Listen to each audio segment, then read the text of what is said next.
c'était après le Covid, hein? Non, c'était avant le Covid, ça? Je ne connaissais pas, mais je connais ça.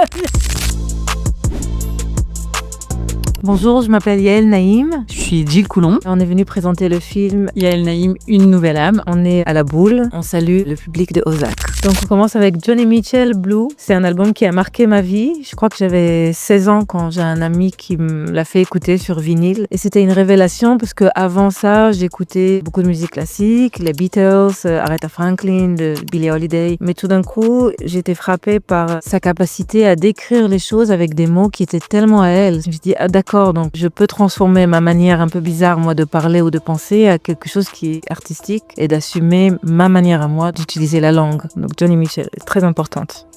Alors, moi et David Donatien, au Festival de Cannes, on fait les beaux. David, ça a été la rencontre la plus importante de ma vie. Il a un calme intérieur que moi, je n'ai pas. Il est heureux par définition de ce qu'il a. La musique, c'est quelque chose de très naturel pour lui, donc il en fait sans avoir des ambitions dépassées et sans non plus se dévaloriser. C'est quelqu'un qui aime les gens. C'est vraiment la personne qui m'a aidée à devenir moi-même artistiquement, à avoir le courage de se calmer et de faire juste tout simplement ce que j'aime, à me concentrer. Ça fait 15 ans qu'on travaille ensemble, je sais pas plus, peut-être 20 même. On a fait 3 albums ensemble, c'était nos projets. Il fait partie de mes projets, j'interviens sur ses projets et voilà.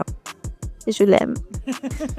La Philharmonie de Paris, c'était le plus beau concert qu'on nous a offert. C'est une carte blanche. On a pu travailler avec un chœur de 50 chanteurs. Malheureusement, j'ai perdu mon père 2 mois plus tôt. Donc ça a été encore plus chargé émotionnellement. On m'avait proposé de l'annuler parce qu'il fallait préparer tout ça et j'étais en deuil en même temps. Et l'inverse, ça a été ma bouée de secours en fait. C'était vraiment de l'oxygène ce concert. Le flash mob de Cowards à Châtelet-Les Halles, j'ai adoré ces moments-là. J'ai toujours rêvé faire des flash mobs, de voir la rue se transformer en espace de création. On a réuni 100 personnes qui venaient de partout, des enfants, des personnes âgées, de tous les âges. On a répété 1 heure la veille. On a chanté une fois Cowards et le lendemain, on s'est donné rendez-vous dans la rue. C'était incroyable. C'était un de mes moments préférés aussi. Le film. Là, c'est l'affiche du film. Toute première projection qu'on a eue avant-hier, mais en fait, la moitié de la salle était en pleurs et du coup, on a pleuré devant les publics aussi. On s'attendait pas à ça. Moi, je m'attendais à ce que le portrait d'Yael touche les gens, mais pas à ce point. On se rend compte que ça touche beaucoup les femmes. C'est un beau cadeau en fait. Pour moi, c'est très spécial quand même. À la base, je pensais que ça allait être un film qui parle que de la création, la création, la création. C'est vraiment ce qui m'obsède. Je me dévoile beaucoup et j'ai voulu transmettre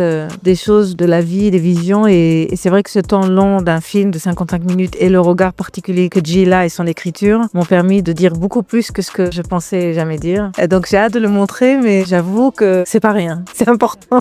Merci beaucoup.